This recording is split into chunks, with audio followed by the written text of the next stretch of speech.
أشهد أن لا إله إلا الله وحده لا شريك له وأشهد أن محمدا عبده ورسوله أما بعد فأعوذ بالله من الشيطان الرجيم بسم الله الرحمن الرحيم الحمد لله رب العالمين الرحمن الرحيم مالك يوم الدين إياك نعبد وإياك نستعين اهدنا الصراط المستقيم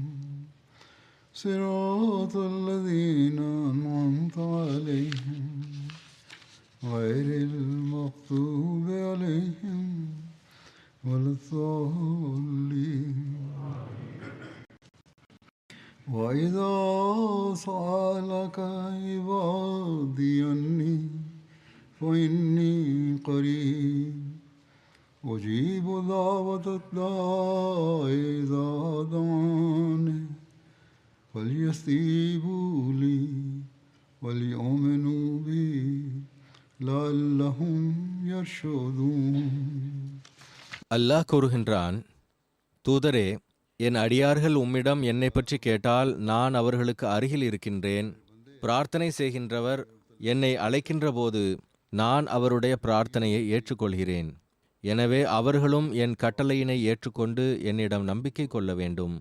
இதனால் அவர்கள் நேர்வழி பெறுவார்கள் என்று பதிலளிப்பீராக. ரமலான் ஆரம்பித்ததுமே தொழுகையின் பக்கம் கவனம் இருக்க வேண்டும் என்கின்ற சிந்தனையானது உள்ளத்தில் உடனடியாக உருவாகிவிடுகின்றது. ஏனென்றால் இது அருளுக்குரிய மாதமாகும். இதில் துஆக்கள் ஏற்றுக்கொள்ளப்படுகின்றன. எனவே பொதுவாக மக்கள் பள்ளிவாயிலை நோக்கி அதிகம் செல்கின்றனர். ஃபஜர் தொழுகையாக இருக்கட்டும் அல்லது இஷா தொழுகையாக இருக்கட்டும், பள்ளிவாயிலுக்கு வருபவர்களின் எண்ணிக்கை அதிகரிக்கின்றது.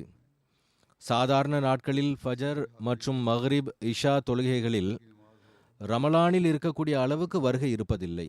மேலும் இது அல்லாஹ்வினுடைய அருளாகும். மக்களுக்கு குறைந்தபட்சம் இந்த நாட்களில் நாம் பள்ளிவாயிலை நோக்கி செல்ல வேண்டும், அல்லாஹ்விடம் அவனது அருளை நாட வேண்டும் என்கிற எண்ணம் ஏற்படுகிறது. இதற்கான அடிப்படை காரணி என்னவென்றால், அல்லாஹ் கூறுகின்றான், நான் ரமலானினுடைய நாட்களில் நரகத்தின் கதவுகளை அடைக்கின்றேன், ஷைத்தானை பிணைக்கின்றேன், மேலும் சொர்க்கத்தின் கதவுகளை திறக்கின்றேன்.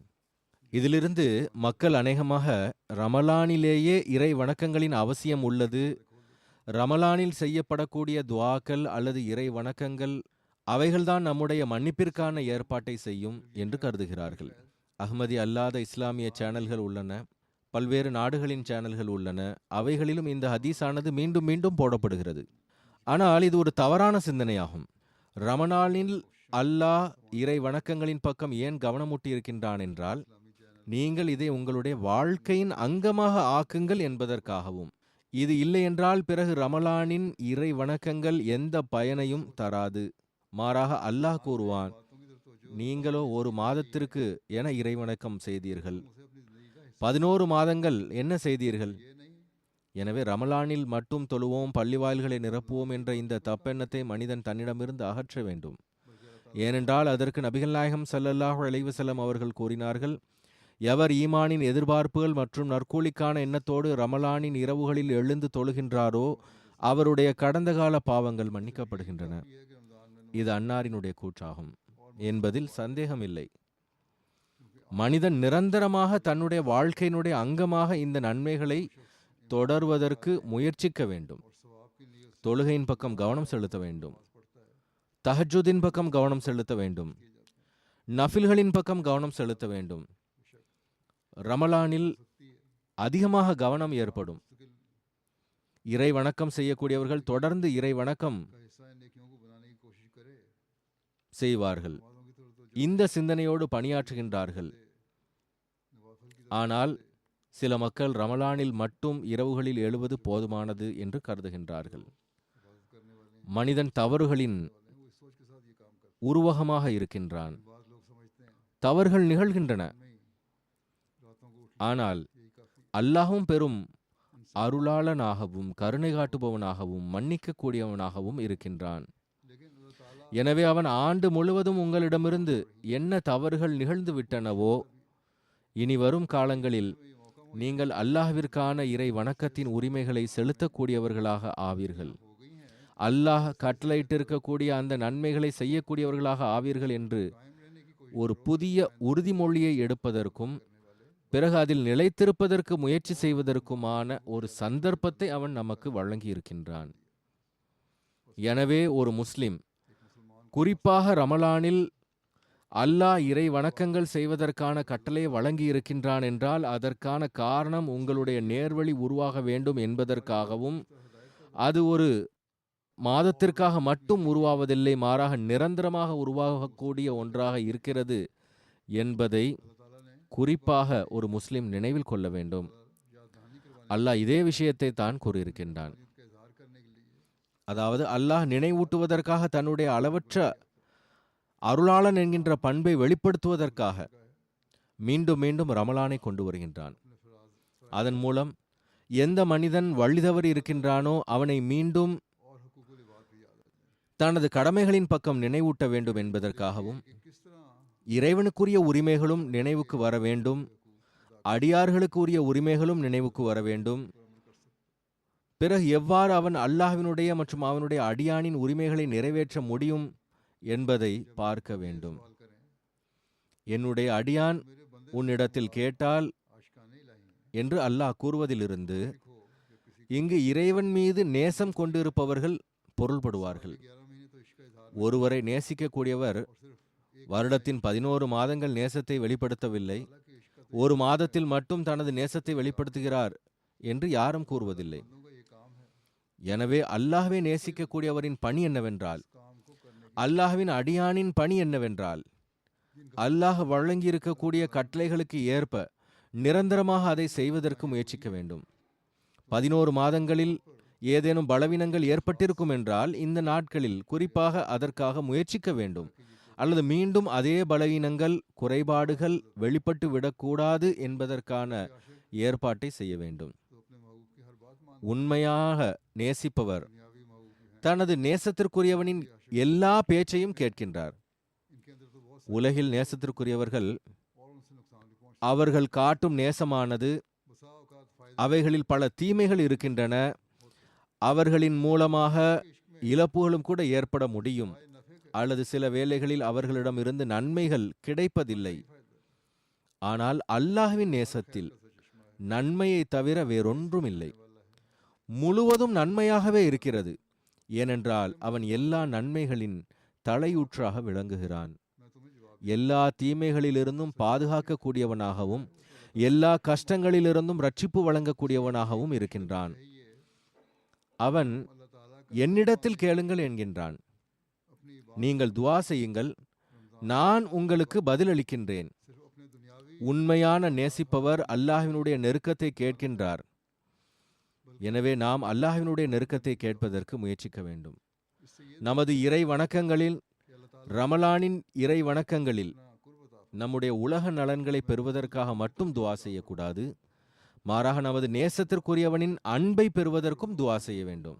அவனிடம் அல்லாஹ் நமக்கு தனது நெருக்கத்தை வழங்க வேண்டும், நமக்கு ஏற்றுக்கொள்ளப்படக்கூடிய துஆக்களை செய்வதற்கான நல்வாய்ப்பை வழங்க வேண்டும், अल्लाह ताला ने அவனோடு சந்திப்பை வழங்க வேண்டும், நமது நோன்புகளை ஏற்றுக்கொள்ள வேண்டும் என்று துஆ செய்ய வேண்டும். இது இருக்கும் என்றால் பிறகு ரமலானுக்கு பிறகு எந்த தீமையும் நம்மிடமிருந்து வெளிப்படாது, மாறாக நன்மைகளுக்கான நல்வாய்ப்பும் கிடைத்து கொண்டே இருக்கும். அல்லாஹ் திருக்குரானில் அல்லாஹ்விற்குரிய உரிமைகள் என்ன, और जब हम அடியார்களுக்குரிய உரிமைகள் என்ன, நீங்கள் அதை நிறைவேற்றுவதற்கு முயற்சி செய்ய வேண்டும் என்பது தொடர்பாக மீண்டும் மீண்டும் கவனமூட்டியுள்ளான். ஹஜ்ரத் வாக்களிக்கப்பட்ட மசீஹ் அலைஹிஸ்ஸலாம் அவர்கள் கூறினார்கள், திருக்குர்ஆனில் 700 கட்டளைகள் உள்ளன. குறிப்பாக ரமலானில் திருக்குர்ஆனை ஓதுவதன் பக்கம் கவனமூட்டப்பட்டுள்ளது. நாம் அதை ஓதும் பொழுது பிறகு அல்லாஹ் நமக்கு வழங்கி இருக்கக்கூடிய கட்டளைகளையும் தேடுவோம். மாறாக பெரிதோர் இடத்தில் அன்னார் 700க்கும் அதிகமான கட்டளைகள் இருப்பதாக கூறியுள்ளார்கள். ஆக அந்த கட்டளைகளை தேடினால் அமல் செய்வதற்கு நாம் முயற்சிப்போம். இதுவே ஓர் உண்மையான நேசம் கொண்டவரின் பணி ஆகும். பிறகு தன்னுடைய நேசத்திற்குரியவரின் பேச்சுக்களை கேட்பதற்கு எல்லா வகையிலும் முயற்சிக்க வேண்டும். ஏனென்றால் அல்லாஹ் கூறுகின்றான், என்னுடைய அடியார்களிடத்தில் கூறுவீராக, அவர்கள் என் மீது ஈமான் கொள்ள வேண்டும், அதன் மூலமாக அவர்கள் நேர்வழி பெறுவார்கள். முழுமையான ஈமான் என்னவென்றால் அல்லாஹ் மற்றும் அவனுடைய தூதருக்கு உண்மையான முறையில் கட்டுப்பட வேண்டும். நான் கூறியது போன்று அல்லாஹ்வினுடைய கட்டளை என்னவென்றால், ஈமான் மற்றும் நற்செயல் இரண்டும் எப்படிப்பட்டவைகள் என்றால் அவை ஒன்றோடொன்று இணைந்தவைகளாக உள்ளன. எனவே இந்த வசனத்தில் என்னுடைய பேச்சுக்கு லப்பைக்கு என்று கூறுங்கள் என்றும் எழுதப்பட்டுள்ளது.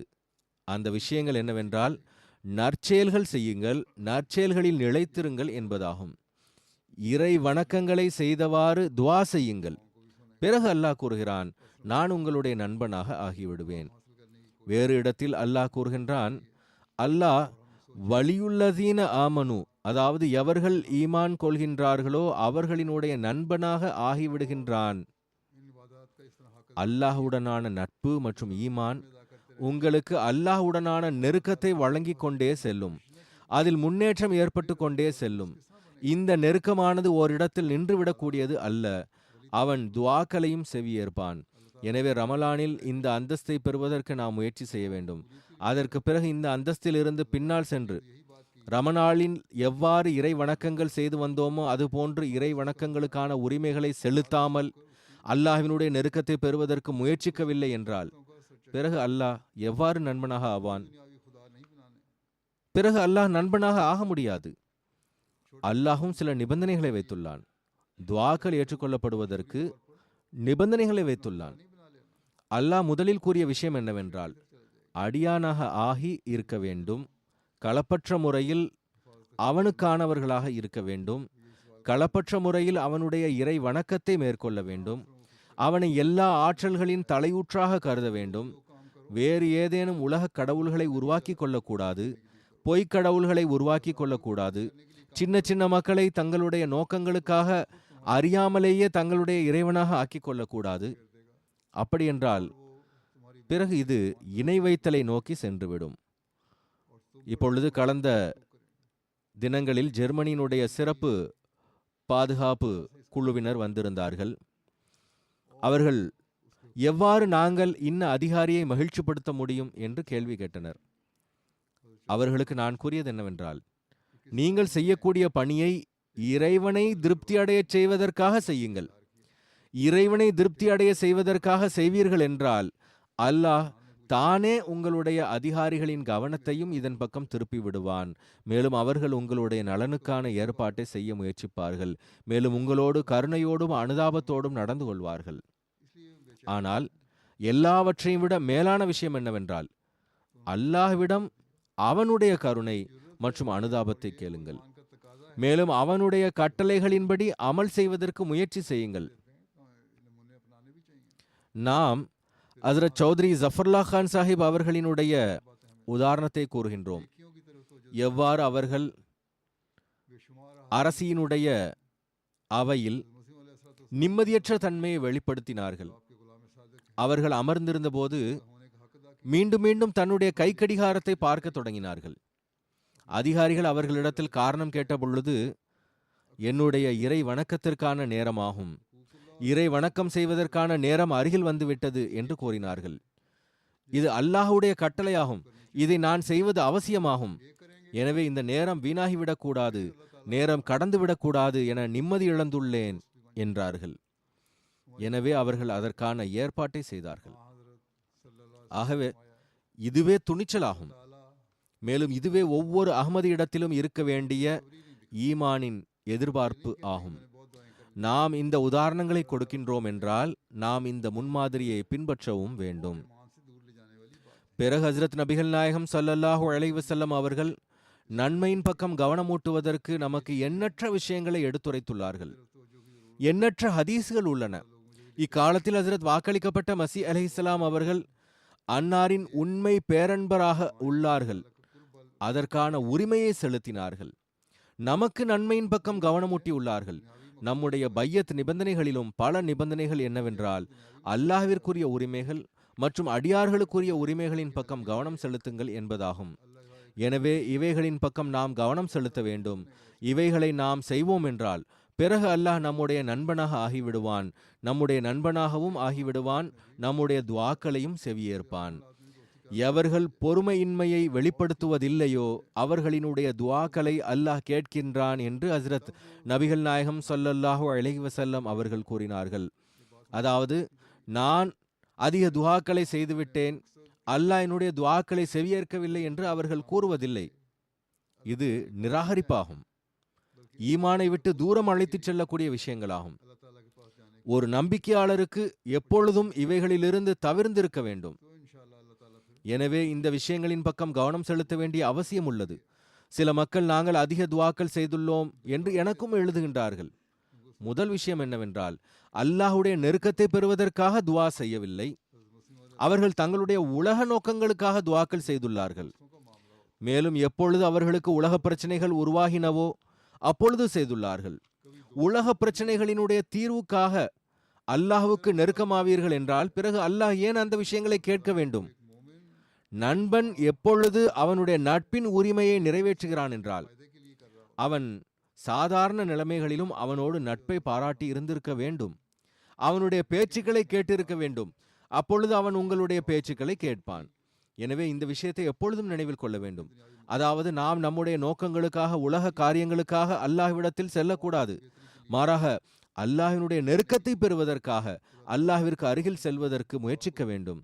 இதை நாம் செய்வோம் என்றால் இன்ஷா அல்லாஹ் பிறகு நம்முடைய துஆக்களையும் அவன் ஏற்றுக்கொள்வான், கேட்கவும் செய்கின்றான், அவர்களுக்கு பதிலும் வழங்குகின்றான். ஏனென்றால் நான் என்னுடைய அடியார்களுக்கு பதிலளிக்கிறேன் என்று தானே கூறியிருக்கின்றான். ஹஜ்ரத் வாக்களிக்கப்பட்ட மஸீஹ் அலைஹிஸ்ஸலாம் அவர்கள் கூறுகின்றார்கள், இது இரண்டு நண்பர்களுக்கு இடையிலான விவகாரமாகும். சில வேளைகளில் நண்பர் தன்னுடைய நண்பரின் பேச்சை ஏற்றுக்கொள்கிறார், சில வேளைகளில் தன்னுடைய பேச்சை தன்னுடைய நண்பரை ஏற்க வைக்கின்றார். இதே போன்று அல்லாஹ்வும் நடந்து கொள்கின்றான். ஆனால் வெளிப்படையாக ஒரு நம்பிக்கையாளரினுடைய துஆவை இறைவன் நிராகரிக்கின்றான் என்றால் உண்மையில் அதுவும் அவனுடைய நன்மைக்காகவே செய்கின்றான். அவர்கள் கூறிய விஷயங்களினுடைய சுருக்கம் இதுவாகும். ஏனென்றால், அதாவது நான் துஆ செய்தேன் என்று கூறுகிறார்கள் என்றால் அவர்கள் தங்களுடைய உலக நோக்கங்களை அடைவதற்காக துஆ செய்தார்கள். மார்க்கத்திற்காக, மார்க்கத்தில் முன்னேற்றத்திற்காக, இறை நெருக்கத்தை பெறுவதற்காக துஆ செய்யவில்லை. பிறகு ஒரு நம்பிக்கையாளரினுடைய துஆக்கள் சில வேளைகளில் ஏற்றுக்கொள்ளப்படுவதில்லை என்றால் அன்னார் கூறுகின்றார்கள், இது நட்பின் விவகாரமாகும். சில வேளைகளில் ஏற்றுக்கொள்கின்றான், சில வேளைகளில் ஏற்பதில்லை. ஏற்காததில் அல்லாஹ் தன்னுடைய நண்பருக்கான நன்மையை வைத்திருக்கின்றான். அவன் ஏற்காத விஷயங்களில் அதற்கு பதிலாக வேறு வழிமுறைகளின் மூலமாக அவனுக்கு நன்மையை வழங்கி விடுகின்றான். ஒரு இடத்தில் கூறுகின்றார்கள், என்னுடைய அடியான் என்னை பற்றி இறை இருப்பிற்கான சான்று என்ன என்று என்னை பற்றி கேட்டால் அதற்கான பதில் என்னவென்றால், நான் மிக அருகில் உள்ளேன், அதாவது பெரிய சான்றுகளின் அவசியமில்லை, எனது இருப்பானது மிக நெருங்கிய வழிமுறைகளின் மூலமாக புரிய முடியும், மிக எளிய முறையில் என்னுடைய இருப்பிற்கான சான்று கிடைக்கின்றது. அல்லாஹ் கூறுகின்றான், சான்று என்னவென்றால், அழைக்கக்கூடியவர் என்னை அழைத்தால் நான் அவருக்கு செவி சாய்க்கின்றேன். மேலும் என்னுடைய இல்ஹாம் மூலமாக அவருடைய வெற்றிக்கான நற்செய்தியை வழங்குகிறேன். அதன் மூலமாக என்னுடைய இருப்பின் மீது மட்டும் நிச்சய உறுதி ஏற்படுவதில்லை, மாறாக நான் ஆற்றல் பெற்றவன் ஆவேன் என்பதற்கான நிச்சய உறுதி வரை எடுத்துச் செல்கின்றது. அல்லாஹ் கேட்கின்றான் என்கின்ற பொழுது அவன் பதிலும் வழங்குகின்றான். நம்முடைய ரிவ்யூ ஆஃப் ரிலிஜியன்ஸை சார்ந்தவர்கள் காட் சம்மிட் நடத்துகிறார்கள். பல ஆண்டுகளாக பல்வேறு நேரங்களில் அவர்கள் நடத்தியிருக்கின்றார்கள். இந்த ஆண்டும் அவர்கள் நடத்தினார்கள். மேலும் மக்கள் தங்களுடைய துஆக்கள் ஏற்றுக்கொள்ளப்பட்ட சம்பவங்களை எடுத்துரைக்கின்றார்கள். எவ்வாறு அல்லாஹ் அவர்களினுடைய துஆக்களை ஏற்றுக்கொண்டான், எவ்வாறு அவர்களின் துஆக்கள் ஏற்றுக்கொள்ளப்பட்ட காரணத்தினால் அல்லாஹ்வின் இருப்பின் மீது அவர்களுக்கு நிச்சய உறுதி ஏற்பட்டது என்பதை எடுத்துரைக்கின்றனர். ஆனால் நிபந்தனை என்னவென்றால், அல்லாஹ் கூறியுள்ளான், மக்கள் இறை அச்சத்தையும் இறை பயத்தையும் உருவாக்க வேண்டும், அப்பொழுது நான் அவர்களின் குரலை கேட்கின்றேன். அல்லாஹ் கூறுகின்றான், இறை அச்சத்தின் நிலையை உருவாக்குங்கள், அதன் மூலம் நான் அவர்களின் குரலை கேட்கின்றேன். அன்னார் கூறுகின்றார்கள், அல்லாஹ் என்ன கூறுகிறான் என்றால், இரையச்சத்தினுடைய நிலையை உருவாக்குங்கள், அப்பொழுதுதான் நான் கேட்பேன், வெறுமனே கேட்பதில்லை என்கின்றான். எனவே நம்முடைய குரலை இறைவன் கேட்பதற்கு இறை அச்சத்தினுடைய நிலையை நாம் உருவாக்க வேண்டும். பிறகு அன்னார் கூறினார்கள், என் மீது அவர்கள் ஈமான் கொள்ள வேண்டும் என்று அல்லாஹ் கூறுகின்றான். அன்னார் இந்த வசனத்திற்கு விளக்கம் அளித்தவாறு கூறுகின்றார்கள், முழுமையான இறை ஞானம் கிடைப்பதற்கு முன்பாக இறைவன் இருக்கின்றான், மேலும் அனைத்து ஆற்றல்களையும் வல்லமைகளையும் கொண்டிருக்கின்றான் என்று ஒப்புக்கொள்ள வேண்டும். ஏனென்றால் எவர் ஈமான் கொள்கின்றாரோ அவருக்கு இறை ஞானம் வழங்கப்படுகின்றது. இப்போது அல்லாஹ் இந்த வசனத்தில் இதையும் கூறியிருக்கின்றான், ஃபல் யஸ்தஜீபூலி வல் யுமினு பி, அதாவது அவர்கள் என்னுடைய பேச்சை கேட்க வேண்டும், மேலும் என் மீது நம்பிக்கை கொள்ள வேண்டும். அல்லாஹ் தன்னுடைய அடியார்களிடத்தில் கூறுகின்றான், எவர்கள் உண்மையான நம்பிக்கையாளர்களாக உண்மையான அடியார்களாக இருக்கின்றார்களோ அவர்களிடத்தில் நான் முன்பு கூறியது போன்று சில வேளைகளில் பலகீனமான நிலை உருவாகிவிடுகின்றது. அப்பொழுது அவர்கள் தங்களுடைய ஈமானை உறுதிப்படுத்த வேண்டும். அல்லாஹ்விற்கு அருகில் சென்று இந்த நிலை இருக்குமென்றால் அல்லாஹ் தான் அனைத்து வல்லமைகளுக்கும் எஜமானனாவான். பிறகு அவருக்கு ஈமானினுடைய முன்னேற்றமும் கிடைத்து கொண்டே செல்லும். என்னுடைய அடியான் இவ்வளவு அருகில் வருவதற்கு முயற்சிக்கின்றான் என்பதை அவன் காணும் பொழுது அவன் தனது அடியானுக்கு ஈமானின் முன்னேற்றத்தை வழங்குவான். பிறகு அல்லாஹ் கூறியுள்ளான், அவனுக்கு இறை ஞானம் வழங்கப்படுகின்றது. அப்பொழுது அவன் எப்படிப்பட்ட நிலைக்கு செல்வான் என்றால் அல்லாஹ் அவனுடைய துஆக்களை ஏற்றுக்கொள்வான். மேலும் அவனும் அல்லாஹ்வினுடைய உண்மைத்துவத்தை அடையாளம் கண்டுகொள்வான். அவன் ஒருவருடைய துஆவையும் கேட்கவில்லை என்றால் பிறகு எப்படிப்பட்ட ஒரு நிம்மதியை வழங்குகிறான் என்றால், இறைவன் என்னுடைய துஆவை கேட்கவில்லை என்கின்ற எண்ணமே மனிதனுக்கு வருவதில்லை. அல்லாஹ் வேறு ஏதேனும் என்னுடைய தேவைகளை பூர்த்தி செய்வான் என்கின்ற எண்ணம் வருகிறது. அன்னார் இதையும் கூறியுள்ளார்கள், அதாவது இறையச்சம் இருக்க வேண்டும், அல்லாஹ்வினுடைய உரிமைகளையும் செலுத்த வேண்டும், அல்லாஹ்வின் அடியார்களுக்கான உரிமைகளையும் செலுத்த வேண்டும். இதுவே இறையச்சமாகும். அல்லாஹ் கூறுகின்றான், பிறகு நான் உங்களுடைய துஆக்களை ஏற்றுக்கொள்வேன். மேலும் நம்பிக்கையிலும் நிச்சய உறுதியிலும் மனிதன் முன்னேறிக்கொண்டே செல்ல வேண்டும். ஞானம் உருவாகிக் கொண்டே செல்லும். பிறகு அவர் இறை ஞானத்தில் முன்னேறிக்கொண்டே செல்வார். அன்னார் கூறினார்கள், முழுமையான இறை ஞானம் கிடைக்கும்.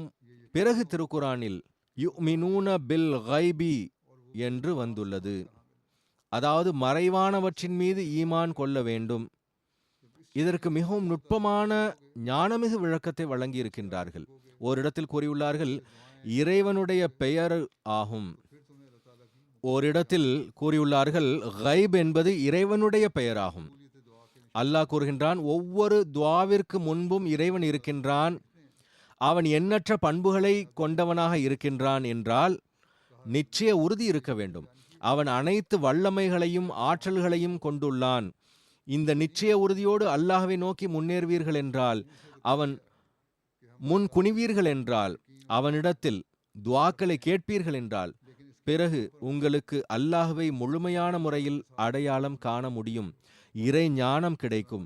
துஆக்கள் ஏற்றுக்கொள்ளப்படுவதற்கான அடையாளங்களை காண்பீர்கள். அல்லாஹ்வினுடைய அருளால் பல மக்கள் காண்கிறார்கள். சில சம்பவங்களையும் எடுத்துரைக்கின்றார்கள். நான் ஏற்கனவே கூறியது போன்று காட் சம்மிட்டில் பல மக்கள் எடுத்துரைத்துள்ளார்கள். அதன் மூலமாக அவர்களினுடைய ஈமான் வலுவடைகிறது. அல்லாஹ்வின் மீது எங்களுக்கு முழுமையான நம்பிக்கை இருக்கின்றது, ஈமான் கொள்கிறோம் என்று நாவளவினால் மட்டும் கூறிவிட்டு அமல் எதுவும் இல்லை, வருடத்தில் ரமலான் மாதத்தில் மட்டும் தொழுவதற்கு முயற்சி இருக்கும் என்றால் எவ்வாறு இன்றைய நாட்களில் பள்ளி வாயில்கள் நிரம்புகின்றவோ அவ்வாறு இருப்பதில்லை. பள்ளி வாயில்கள் எப்பொழுதும் நிரம்பி இருக்க வேண்டும். அல்லாஹ்வினுடைய அருளால் அகமதிகள் தொழுகைகளின் பக்கம் அதிகம் கவனம் செலுத்துகின்றனர். ஆனால் இப்பொழுதும் கூட எங்கெங்கெல்லாம் பலவீனங்கள் இருக்கின்றனவோ அவர்கள் தங்களுடைய பலவீனங்களை கருத்தில் கொள்ள வேண்டும். நாம் இந்த ரமலானை எப்படிப்பட்ட ரமலானாக ஆக்க வேண்டும் என்றால் அது நம்முடைய இறை வணக்கங்களின் தரத்தை உயர்த்தக்கூடியதாக இருக்க வேண்டும். நம்மை இறைவனுக்கு அருகில் அழைத்துச் செல்லக்கூடியதாக இருக்க வேண்டும். மேலும் நாம் அல்லாஹ்வினுடைய குறிப்பான அடியார்களாக ஆக வேண்டும். அவனுடைய பேச்சுக்களை கேட்பவர்களாக இருக்க வேண்டும். அதன் விளைவாக அல்லாஹ் நம்முடைய துஆக்களையும் ஏற்றுக்கொள்ள வேண்டும். எனவே இந்த ரமலானில் நாம் நம்முடைய இறை வணக்கங்களை உயிரூட்டுவோம் என்ற உறுதிமொழியை எடுக்க வேண்டும். மேலும் அதற்காக அல்லாஹ்வே எங்களுக்கு இந்த உறுதிமொழியை நிறைவேற்றுவதற்கான நல் வாய்ப்பை வழங்குவாயாக என்று துஆ செய்ய வேண்டும். பிறகு அதை பூர்த்தி செய்வதற்கும் முயற்சி செய்ய வேண்டும். தன்னுடைய அனைத்து சக்திகளையும் பயன்படுத்துவதற்காக முயற்சி செய்ய வேண்டும். இந்த முயற்சி இருக்கும் என்றால் அதற்காக நாம் நம்முடைய முழு ஆற்றலையும் பயன்படுத்தியவாறு அதில் மூழ்கி இருப்போம் என்றால், பிறகு அல்லாஹ்வோடு எவ்வளவு நெருக்கமான தொடர்பு உருவாகிவிடும் என்றால் இறைவன் ஒரு நண்பனாக ஆகிவிடுவான். நான் ஏற்கனவே கூறியது போன்று, எவர்கள் என் பேச்சை கேட்கின்றார்களோ அவர்களினுடைய நண்பனாக ஆகிவிடுகிறேன் என்று அல்லாஹ் கூறுகின்றான். ஒரு அறிவிப்பில் வருகிறது, ஹஜ்ரத் இப்னு உமர் ரதியல்லாஹு அன்ஹு அவர்கள் அறிவிக்கின்றார்கள், ஹஜ்ரத் நபிகள் நாயகம் ஸல்லல்லாஹு அலைஹி வஸல்லம் அவர்கள் கூறினார்கள், உங்களில் எவருக்கு துஆவிற்கான கதவு திறக்கப்பட்டதோ அவருக்காக கருணையின் கதவுகள் திறக்கப்பட்டதாக அது கருதப்படுகிறது. அல்லாஹ்விடத்தில் என்ன விஷயம் கேட்கப்படுகிறதோ அதில் மிக அதிகமாக அவனிடத்தில் நலனை நாடுவது விருப்பத்திற்குரியதாகும். ஹஜ்ரத் நபிகள் நாயகம் ஸல்லல்லாஹு அலைஹி வஸல்லம் அவர்கள் கூறினார்கள், சோதனை வந்த பிறகு செய்யக்கூடிய துஆக்களோடு ஒப்பிடுகையில் வருவதற்கு முன்பு செய்யக்கூடியது பயன் தரக்கூடியதாக இருக்கின்றது. எனவே அல்லாஹ்வின் அடியார்களே, நீங்கள் துஆ செய்வதை கைக்கொள்வது உங்களின் மீது கடமையாகும். ரமலானினுடைய நாட்களில் மட்டும் சோதனைகள் வருவதில்லை, பல்வேறு நேரங்களில் வருகின்றன. அல்லாஹ் கூறுகின்றான், நீங்கள் அந்த நேரங்களில் மட்டும் துஆ செய்யாதீர்கள். உங்களுக்கு தேவை ஏற்படும் பொழுது அந்த துன்பங்களை நீக்குவதற்காக அப்பொழுது துஆ செய்யாதீர்கள். மாறாக பெருமானார் ஸல்லல்லாஹு அலைஹி வஸல்லம் அவர்கள் கூறினார்கள், துன்பம் வருவதற்கு முன்பே துஆ செய்ய வேண்டும். கஷ்டம் எப்பொழுது வேண்டுமானாலும் வரலாம். எனவே அப்படிப்பட்ட துஆக்கள் அதிலிருந்து பாதுகாப்பதற்கான பணியை செய்கின்றன. எனவே நிரந்தரமாக நீங்கள் துஆ செய்து வாருங்கள். அல்லாஹ்வின் அடைக்கலத்தில் வருவதற்கு முயற்சி செய்யுங்கள். எந்த துன்பங்கள் வந்தனவோ அல்லாஹ் அவற்றிலிருந்து பாதுகாப்பானாக, அல்லாஹ்வினுடைய அருள்களை வழங்குவானாக. எதிர்காலத்தில் ஏதேனும் துன்பம் வர இருக்கிறது என்றாலும் அதை அல்லாஹ் நன்கு அறிகின்றான். அல்லாஹ் அந்த துன்பங்களையும் கஷ்டங்களையும் நீக்குவானாக, எப்பொழுதும் நன்மையையே வழங்குவானாக. இந்த நிலை இருக்கும் என்றால் அப்பொழுதுதான் உண்மையான நம்பிக்கையாளர் என்று கூற இயலும். அவரையே அல்லாஹ் நம்பிக்கையாளர் என்கின்ற வட்டத்தில் வைத்துள்ளான். எனவே துஆக்களில் அல்லாஹ்விடம் நன்மைக்கான வழிகளை கேட்பீர்கள் என்றால், ஹஜ்ரத் நபிகள் நாயகம் ஸல்லல்லாஹு அலைஹி வஸல்லம் அவர்கள் கூறினார்கள், கடந்த சோதனைகளிலிருந்து பாதுகாப்பிற்காக ஏற்பாடும் இருக்கும், மேலும் எதிர்காலத்திலும் அவைகளிலிருந்து பாதுகாப்பாக இருப்பீர்கள். எனவே இந்த கருணையின் கதவுகள் திறக்கப்படுவதற்கு நாம் நிரந்தரமாக நம்முடைய வாழ்க்கையில் எப்படிப்பட்ட புரட்சியை ஏற்படுத்த வேண்டும் என்றால், நமக்கு இறைவனோடு தொடர்பு நிலை பெற வேண்டும். நாம் துக்கத்திலும் மகிழ்ச்சியிலும் வசதியிலும் சிரமத்திலும் எல்லா நேரங்களிலும் அல்லாஹ்வின் அருளை தேடிக்கொண்டிருக்க வேண்டும். ஹஜ்ரத் அபூ ஹுரைரா அவர்கள் அறிவிக்கின்றார்கள், ஹஜ்ரத் நபிகள் நாயகம் ஸல்லல்லாஹு அலைஹி வஸல்லம் அவர்கள் கூறினார்கள், நம்முடைய இறைவன் ஒவ்வொரு இரவிலும் கீழ்வானம் வரை இறங்கி வருகின்றான். இரவின் கடைசி பகுதி எஞ்சியிருக்கும் பொழுது அல்லாஹ் கூறுகின்றான், நான் பதிலளிப்பதற்கு எவரேனும் என்னை அழைக்கக்கூடியவர் உள்ளாரா? நான் அவர்களுக்கு வழங்குவதற்கு என்னிடத்தில் கேட்கக்கூடியவர்கள் எவரேனும் உள்ளனரா? நான் அவர்களை மன்னித்து அருள்வதற்கு என்னிடத்தில் மன்னிப்பை கேட்கக்கூடிய எவரேனும் உள்ளார்களா என்கின்றான். இது ரமலானோடு மட்டும் நிபந்தனைக்குரியது என்று இல்லை. இங்கு சாதாரண நிலைமைகளை பற்றி கூறப்படுகிறது. எப்போது ஏதேனும் ஒரு அடியான் என்னிடத்தில் இரவின் கடைசி பகுதியில் கேட்கின்றான் என்றால் நான் அவனை மன்னிக்கின்றேன், நான் அவனுக்கு வழங்குகின்றேன், நான் அவனுடைய கேள்விகளுக்கு பதிலளிக்கின்றேன். இப்படி இருக்கின்ற பொழுது ரமலான் எனும் எப்படிப்பட்ட ஒரு சந்தர்ப்பத்தை உருவாக்கி இருக்கிறான் என்றால், இறை வணக்கங்களின் பக்கம் அனைவருக்கும் கவனம் இருக்கிறது. எனவே அந்த நாட்களில் நீங்களும் கவனம் செலுத்துங்கள். உங்களுக்கும் அந்த நன்மைகளின் வழக்கம் ஏற்படும். ஒரு மாதம் அந்த வழக்கம் ஏற்படும் பொழுது பிறகு நிரந்தரமாக அதை உங்களது வாழ்க்கையின் அங்கமாக ஆக்குவதற்கு முயற்சிப்பீர்கள். ஒரு அறிவிப்பில் வருகிறது, ஹஜ்ரத் நபிகள் நாயகம் ஸல்லல்லாஹு அலைஹி வஸல்லம் அவர்கள் கூறினார்கள், கஷ்டத்தின் நேரத்தில் அல்லாஹ் அவருடைய துஆக்களை ஏற்றுக்கொள்ள வேண்டும் என்று எவர் விரும்புகிறாரோ அவர் நல்ல நிலையில் இருக்கும் பொழுது அதிகமாக துஆ செய்ய வேண்டும். ஹதீஸை சான்று காட்டி முன்னர் கூறியது போன்று இந்த விஷயங்கள் மிகவும் அவசியமானவைகளாகும். இவைகளை நாம் நினைவில் கொள்ள வேண்டும். இறைவனோடு நம்முடைய தொடர்பு என்றென்றைக்கும் இருக்க வேண்டும். அது இல்லாமல் நாம் கஷ்டத்திலும் இன்னல்களிலும் துக்கங்களிலும் இருக்கும் பொழுது அல்லாஹ்வின் பக்கம் ஓடக்கூடியவர்களாக, கூக்குரலிடக்கூடியவர்களாக இருக்கக்கூடாது. மாறாக அல்லாஹ்வின் உண்மையான நண்பனாக ஆவதற்கு முயற்சிக்க வேண்டும். அல்லாஹ்வே நம்முடைய தோழனாக ஆக்கிக் கொள்வதற்கு நாம் நிரந்தரமாக அவனுடைய சன்னிதானத்தில் குனிந்திருக்க வேண்டும். நான் கூறியது போன்று நிலைப்புத்தன்மையோடு சாதாரண நிலைமைகளிலும் கவனம் செலுத்த வேண்டும். இந்த ஹதீஸும் இதையே எடுத்துரைக்கிறது. அதாவது கஷ்டகாலத்தில் தேவையின் போதும் அல்லாஹ்வை அழைக்கக்கூடாது, மாறாக எந்நேரமும் அவனை அழைக்க வேண்டும். இன்னொரு அறிவிப்பில் இவ்வாறு வந்துள்ளது, அதாவது ஹஜ்ரத் நபிகள் நாயகம் ஸல்லல்லாஹு அலைஹி வஸல்லம் அவர்கள் கூறினார்கள், அல்லாஹ் கூறுகின்றான், நான் அடியானின் எண்ணத்திற்கேற்ப அவனோடு நடந்து கொள்கின்றேன். எப்பொழுது அவன் என்னை நினைவு கூறுகின்றானோ நான் அப்பொழுது அவனோடு இருக்கின்றேன். அவன் என்னை தனது உள்ளத்தில் நினைத்தால் நான் அவனை எனது உள்ளத்தில் நினைக்கின்றேன். அவன் என்னை பற்றி சபையில் எடுத்துரைத்தால் நான் அதைவிட சிறந்த சபையில் அவனை பற்றி எடுத்துரைக்கின்றேன். அவன் என் பக்கம் ஒரு ஜான் அளவு வருவானென்றால் நான் அவனை நோக்கி ஒரு முழம் அளவு செல்வேன். அவன் என்னை நோக்கி ஒரு முழம் அளவு வருவான் என்றால் நான் அவன் பக்கம் 2 முழம் அளவு செல்வேன். அவன் என்னை நோக்கி நடந்து வருவான் என்றால் நான் அவனை நோக்கி ஓடிச் செல்கின்றேன். எனவே ஒவ்வொரு அகமதியும் அல்லாஹ்வை நினைவு கூறுவதில் தங்களுடைய நாவுகளை எப்பொழுதும் ஈரமாக வைத்திருப்பதற்கு முயற்சிக்க வேண்டும். நம்முடைய ஒவ்வொரு செயலும் ஒவ்வொரு அமலும் அல்லாஹ்வை நோக்கி முன்னேற்றக்கூடியதாக இருப்பதற்கு முயற்சிக்க வேண்டும். நம்முடைய ஒவ்வொரு அடியும் அல்லாஹ்வை நோக்கி அழைத்துச் செல்லக்கூடியதாக இருக்க வேண்டும். அதன் மூலம் அல்லாஹ் நம் பக்கம் ஓடி வர வேண்டும்.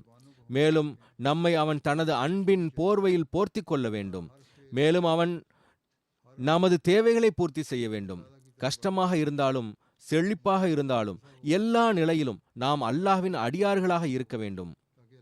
ஒரு அறிவிப்பில் வருகிறது, ஹஜ்ரத் நபிகள் நாயகம் ஸல்லல்லாஹு அலைஹி வஸல்லம் அவர்கள் கூறினார்கள், ஜுன்னூன் அதாவது ஹஜ்ரத் யூனுஸ் அவர்கள் மீனின் வயிற்றில் செய்த துவா என்னவாக இருந்தது என்றால், லா இலாஹ இல்ல அன்த சுப்ஹானக இன்னி குந்து மினல் ஸாலிமீன். மேலும் கூறினார்கள், இந்த துவாவை எந்த முஸ்லிம் ஏதேனும் சோதனைக்குரிய நேரத்தில் செய்வாரோ அல்லாஹ் இந்த துவாவை நிச்சயமாக ஏற்றுக்கொள்வான். ஆக இதுவும் ஹஜ்ரத் நபிகள் நாயகம் ஸல்லல்லாஹு அலைஹி வஸல்லம் அவர்கள் நம் மீது செய்திருக்கக்கூடிய கருணையாகும். நம்மை இந்த துவாக்களின் பக்கம் கவனமூட்டியுள்ளார்கள். மனிதனிடமிருந்து பலகீனங்கள் வெளிப்பட்டு விடுகின்றன. மனிதன் சில வேளைகளில் அல்லாஹ்விற்குரிய உரிமைகளை செலுத்துவதில்லை. ஆனால் அல்லாஹ் பிறகும் கூட அடியானின் மீது கருணை கொண்டவனாக இருக்கின்றான். அவன் தானே அவர்களுக்கு துவாக்களை கற்றுக் கொடுத்துள்ளான். திருக்குரானில் பல்வேறு துவாக்களை கற்றுக் கொடுத்துள்ளான்.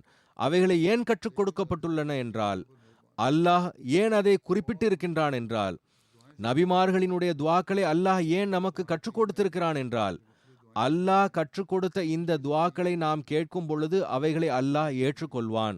ஆனால் முதலில் நாம் அவனுடைய உரிமையை செலுத்தக்கூடியவர்களாக இருக்க வேண்டும். அதாவது என்னுடைய கட்டளைக்கு லப்பைக் என்று கூறுங்கள், என்னுடைய பேச்சை கேளுங்கள், மேலும் உங்களுடைய ஈமானை புத்துயிரூட்டி கொள்ளுங்கள்.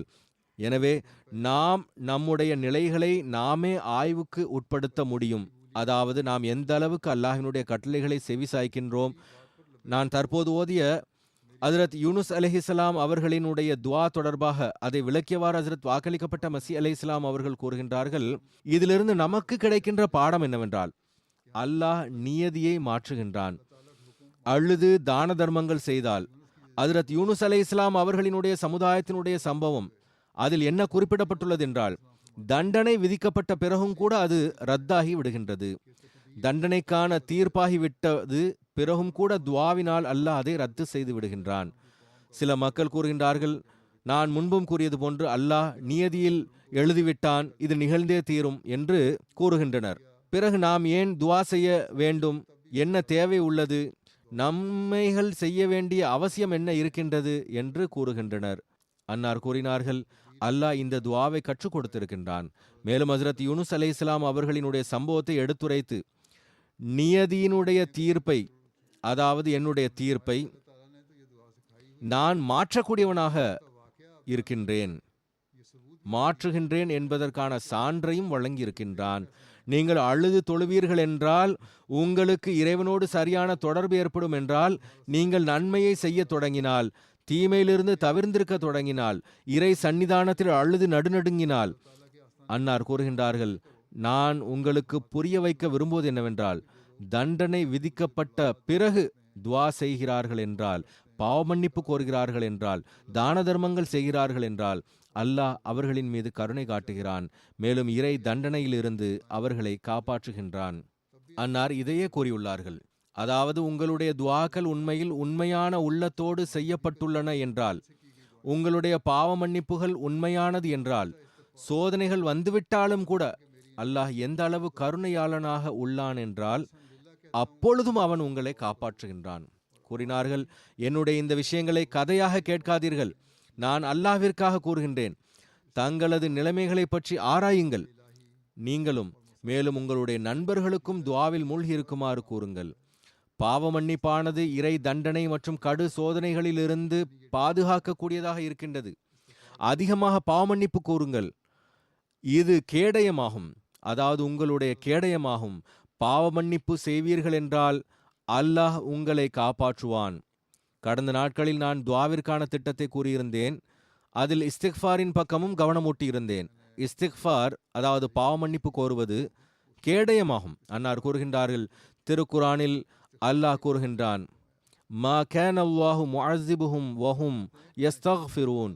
அல்லாஹ் தானே கூறியிருக்கின்றான், நீங்கள் பாவ மன்னிப்பு கூறுவீர்கள் என்றால் அல்லாஹ் உங்களுக்கு ஏன் தண்டனையை வழங்குவான். எனவே கூறியுள்ளார்கள், நீங்கள் இறை தண்டனையிலிருந்து பாதுகாப்பாக இருக்க வேண்டும் என்றால் அதிகமாக பாவ மன்னிப்பு கோருங்கள். ஆக அல்லாஹ் இதையே கூறியிருக்கின்றான் இந்த துஆவில். அதாவது அல்லாஹ் அவர்கள் மன்னிப்பை கேட்கும் பொழுது அவன் அவர்களுக்கு தண்டனையை வழங்குவதில்லை.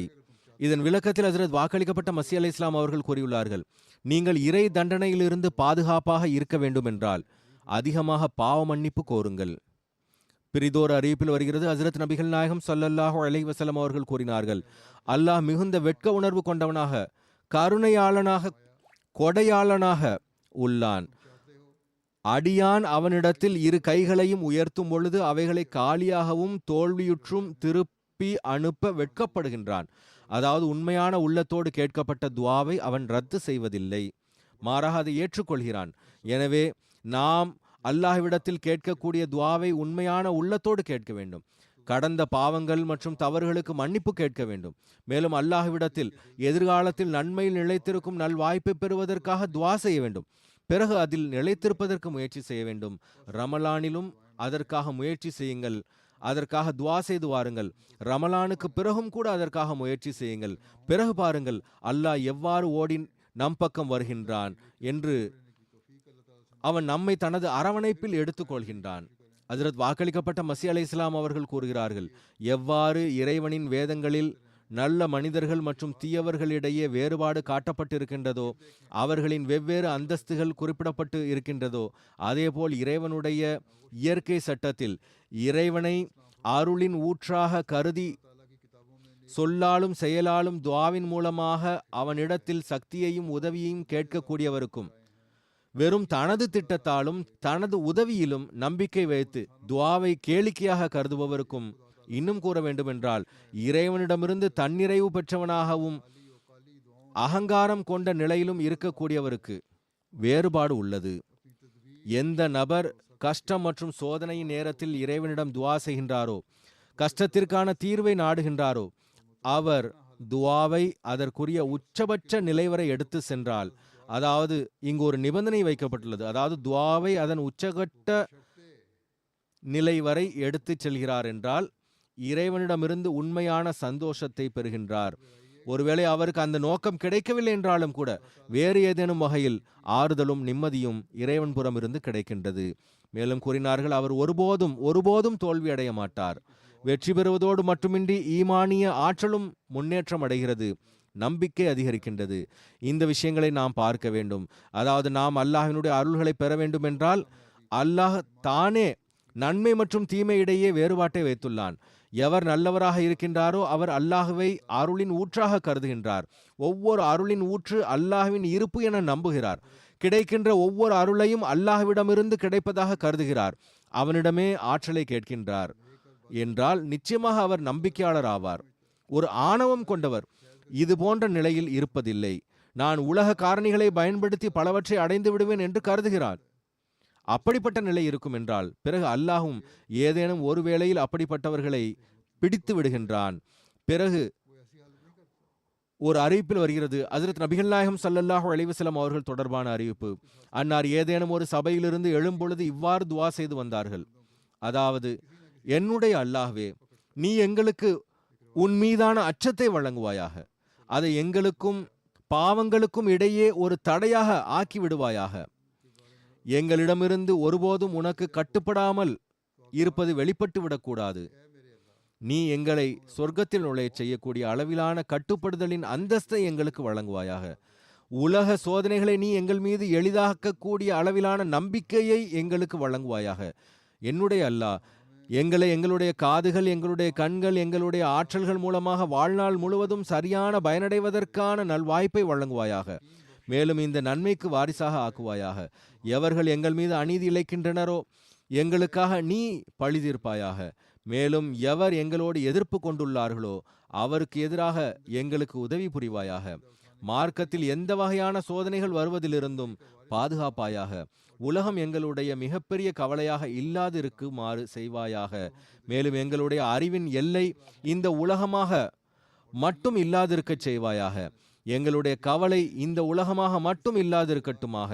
மேலும் கூறினார்கள், எவர்கள் எங்கள் மீது கருணை காட்ட மாட்டார்களோ, எங்கள் மீது அனுதாபத்தோடு நடந்து கொள்ள மாட்டார்களோ அவர்களை எங்கள் மீது ஆட்சியாளராக ஆக்காதிருப்பாயாக. ஆக இந்த துவாவை எப்பொழுதும் நினைவில் வைக்க வேண்டும். அன்னார் இறைவனிடத்தில் எந்த அளவு வேதனையோடு இந்த துவாவை செய்துள்ளார்கள். மிகவும் கருத்துச்செறிவுள்ள துவா ஆகும்.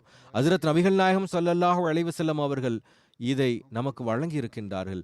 எனவே நாம் அல்லாஹ்விடம் கேட்பது என்னவென்றால், எங்களது அனைத்து சக்திகளும், எங்களது அனைத்து உறுப்புகளும், எங்களுடைய கண், காது, மூக்கு, நாவு, மூளை, உள்ளம், இவைகள் அனைத்திற்கும் அல்லாஹ்வே நன்மை பயக்கக்கூடியவன் ஆவான்.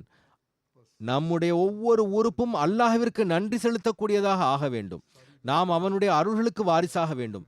நம்மை அல்லாஹ்வே அநீதியாளர்களிடமிருந்து பாதுகாப்பானாக.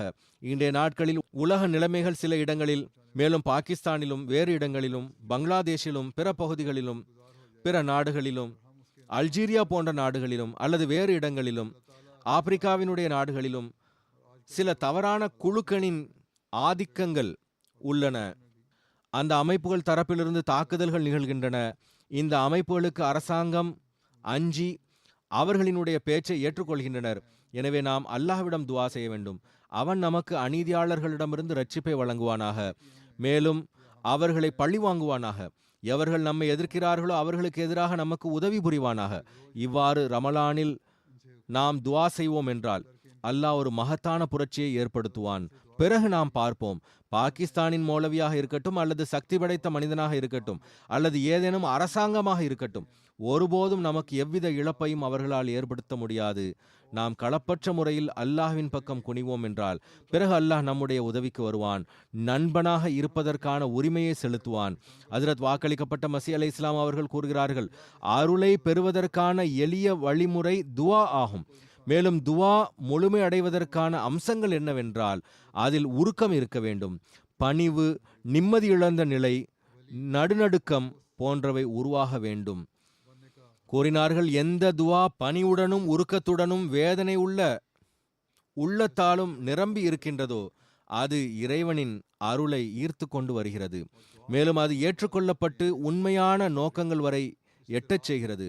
ஆனால் சிரமத்திற்குரிய விஷயம் என்னவென்றால் இதுவும் இறைவனுடைய அருள் இல்லாமல் பெற முடியாது. அதற்கான சிகிச்சை என்னவென்றால் துவா செய்து கொண்டே இருக்க வேண்டும். உள்ளம் ஈடுபடாமல் இருந்தாலும், ஆர்வம் இல்லாமல் இருந்தாலும் சரியே, ஆனால் போதும் என்று அமர்ந்து விடக்கூடாது. துவாவில் இன்பம் கிடைத்தாலும் கிடைக்காவிட்டாலும் துவா செய்து கொண்டே இருங்கள். அதாவது, எனக்கு உன்னை தவிர வேறு யாருமே இல்லை, அல்லாஹ்விடத்தில் நாங்கள் எங்கும் செல்ல போவதில்லை என்று கூற வேண்டும். நான் வேறு எவரிடமும் செல்ல போவதில்லை, செல்லவும் இயலாது. எனவே நான் உன்னிடமே அமர்ந்திருக்கின்றேன். எதுவரை நீ என்னுடைய விஷயங்களை செவியேற்க மாட்டாயோ அதுவரை என்னுடைய உள்ளம் நிம்மதி அடையாது. அன்னார் கூறினார்கள், செயற்கையான முறையில் துவா செய்ய வேண்டி வந்தாலும் செய்யுங்கள். பிறகு எப்படிப்பட்ட நிலை உருவாகிவிடும் என்றால் ஒரு நேரத்தில் அந்த செயற்கையானது உண்மையான துவாவின் வடிவத்தை அடைந்துவிடும். அன்னார் கூறினார்கள், உண்மையான துவாவிற்கும் துவாவின் அவசியம் உள்ளது. கூறினார்கள், பலர் துவா செய்கிறார்கள், அவர்களினுடைய உள்ளம் போதுமானதாக கருதுகிறது, பிறகு அவர்கள் எதுவும் நிகழ்வதில்லை என்று கூறுகிறார்கள். அன்னார் கூறினார்கள், எமது அறிவுரை என்னவென்றால் அவனுடைய சன்னிதானத்தில் விழுந்து கிடப்பதில்தான் அருள் இருக்கின்றது, அந்த மண்ணை அரிப்பதில்தான் அருள் இருக்கின்றது. ஏனென்றால் எல்லா நோக்கங்களும் அதன் மூலமாகவே கிடைக்கும். என்ன நோக்கத்தை அடைய வேண்டுமோ, என்ன முத்துக்களை பெற வேண்டுமோ அது அங்கிருந்துதான் வரவேண்டியது இருக்கிறது. தங்கத்தை பெறக்கூடிய மக்கள் நன்கு அறிவார்கள். வழமையான ஒரு முறையை பின்பற்றுகின்றார்கள். நதிகளின் கரையோரத்தில் அமர்ந்திருந்து அரிப்புகளை கொண்டு மண்ணை அரித்து கொண்டே செல்கின்றார்கள். பல கிலோ, இன்னும் சொல்ல வேண்டுமென்றால் டன் கணக்கில் மண்களை அரிக்கின்றனர். அதன் பிறகு சிறிதளவு தங்கம், ஒரு தோலா தங்கம், அதாவது 11 கிராம் அல்லது அதைவிட குறைவாக கிடைக்கின்றது. அதனை கொண்டு அவர்கள் மகிழ்ச்சி அடைகின்றார்கள். பல நாட்கள் அதில் மூழ்கி இருக்கின்றார்கள். ஆக இவ்வாறு அல்லாஹ்வின் முன் குனிந்திருப்பீர்கள் என்றால் அருள் கிடைக்கும். கூறினார்கள், இறுதியில் எல்லா நோக்கமும் அவன் மூலமாகவே நிறைவேற வேண்டியிருக்கிறது. ஒரு நாள் வருகின்றது, அப்பொழுது அவனுடைய உள்ளமானது நாவோடு இணைந்து விடுகிறது. பிறகு தாமாகவே அந்த பணிவும் உருக்கம் போன்றவைகள் எது துஆக்களுக்கு அவசியமானதாக இருக்கின்றதோ உருவாகி விடுகின்றன.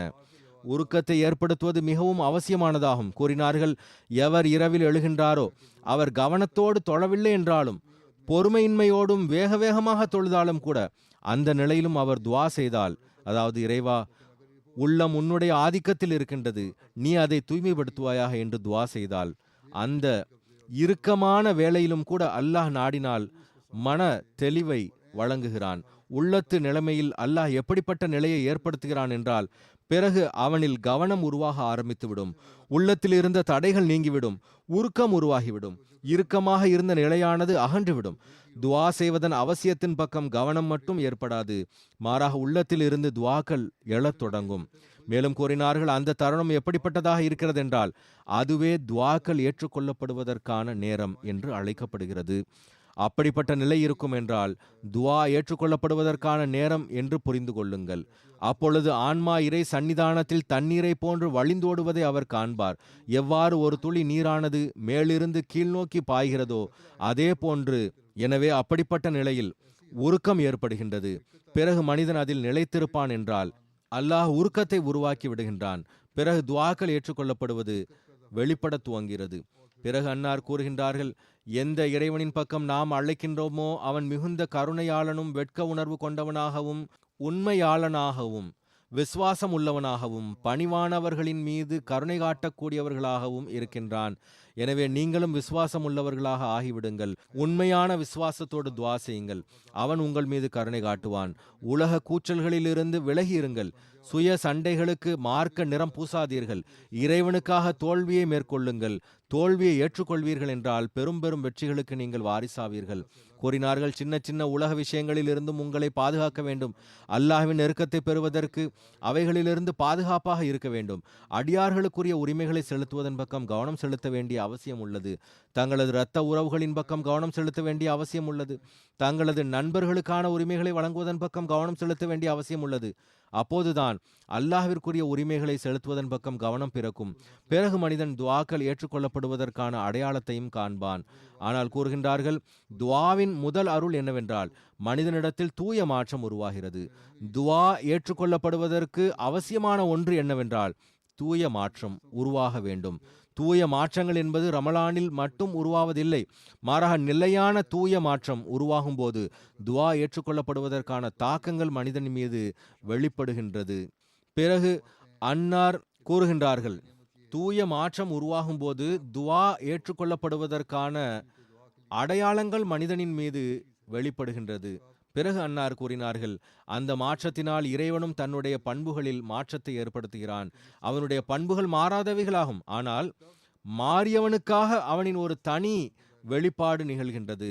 அல்லாஹ்வினுடைய பண்புகள் மாறிவிடுகின்றன என்பது இதன் பொருள் அல்ல. மாறாக அல்லாஹ்வினுடைய கருணை, அருள்பாலித்தல் என்கின்ற பண்புகளை அவன் செயல்பாட்டிற்கு கொண்டு வருகின்றான். மேலும் அவைகளை கொண்டு மனிதனை அருளுகின்றான். கூறினார்கள், இந்த விஷயம் உலகம் அறிவதில்லை. அதுபோன்ற நிலை மனிதனிடத்தில் உருவாகிவிட்டால், அவன் இறைவனுக்காக ஆகிவிட்டால், பிறகு அவன் வேறொரு இறைவனாக தென்படுவான். வேறு எந்த ஒரு இறைவனும் இல்லைதான். ஆனால் புதிய வெளிப்பாட்டின் வடிவத்தில் அவன் தன்னை வெளிப்படுத்துகிறான். அப்பொழுது அந்த குறிப்பான வெளிப்பாட்டின் மேன்மையால் தன்னை மாற்றிக்கொண்டவருக்காக அவன் பணி செய்கின்றான். பிறகு எவ்வாறு இது சரியான துஆவாக இருக்கும்? பிறகு எவ்வாறு அது ஏற்றுக்கொள்ளப்படும்? அல்லாஹ் கூறுகின்றான், நல்லெண்ணத்தோடு துஆ செய்யப்படும் என்றால் பிறகு அல்லாஹ் நியதியை மாற்றி விடுகின்றான். அல்லாஹ் தனது முடிவுகளை மாற்றி விடுகின்றான். தீய விளைவானது நல்ல விளைவுகளாக மாறிவிடுகின்றன. எனவே நாம் துஆக்களின் பக்கம் அதிக கவனம் செலுத்த வேண்டிய தேவை உள்ளது. இந்த ரமலானை எப்படிப்பட்ட ரமலானாக ஆக்க வேண்டும் என்றால் துஆக்கள் ஏற்றுக்கொள்ளப்படக்கூடிய ரமலானாக ஆக வேண்டும். நம்மிடத்தில் தூய மாற்றத்தை உருவாக்கக்கூடிய ரமலானாக இது இருக்க வேண்டும். பிறகு இந்த தூய மாற்றமானது நிலையாக நம்முடைய வாழ்க்கையின் அங்கமாக ஆகிவிட வேண்டும். அல்லாஹ் நம்மை அனைத்து எதிரிகளிடமிருந்தும் ரட்சிப்பு வழங்குவானாக. அனைத்து அநீதியாளர்களிடமிருந்தும் ரட்சிப்பு வழங்குவானாக. நாம் இந்த ரமலானை நமது வாழ்க்கையில் ஒரு நிரந்தர தூய மாற்றத்தை உருவாக்குவதற்கான காரணியாக ஆகும் நல்வாய்ப்பை நமக்கு வழங்குவானாக. பிறகு இந்த தூய மாற்றமானது நம்முடைய வாழ்க்கையின் நிரந்தர அங்கமாக ஆகிவிடட்டுமாக. அல்லாஹ் நமக்கு இதற்கான நல்வாய்ப்பை வழங்குவானாக.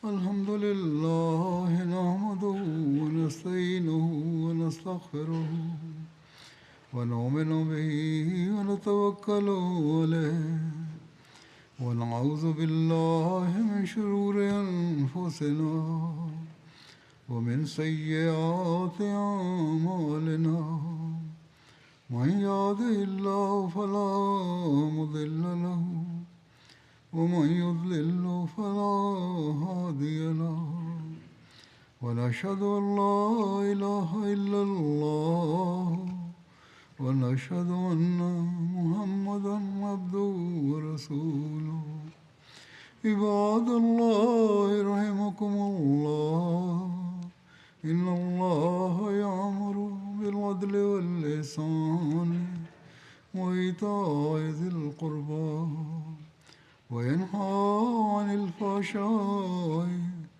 والمنكر والبغي يعظكم لعلكم تذكرون اذكروا الله يذكركم وادعوه يستجب لكم ولذكر الله أكبر.